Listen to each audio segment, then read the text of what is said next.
ప్రియ స్నేహితులారా, ఈరోజు మనందరం కూడా ఒక్క విషయం గుర్తుపెట్టుకోవాలన్నమాట.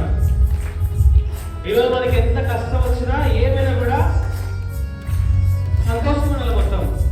ఎవరికి భయపడకూడదు.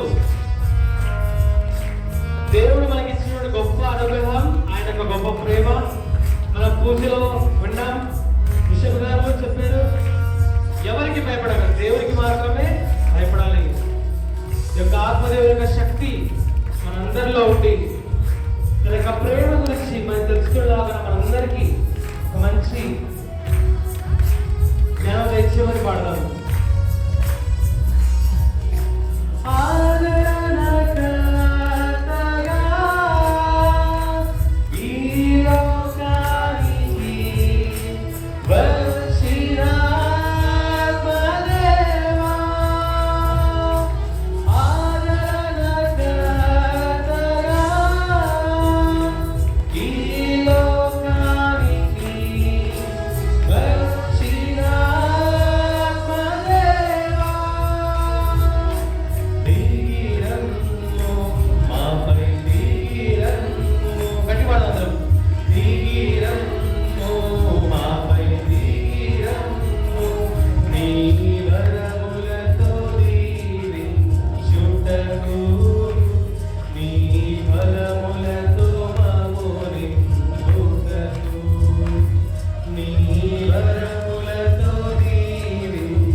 ప్రతి ఒక్కరు కూడా కళ్ళు మూసుకొని ఈరోజు ఇక్కడ పంపించిన మీ తల్లిదండ్రుల కొరకు,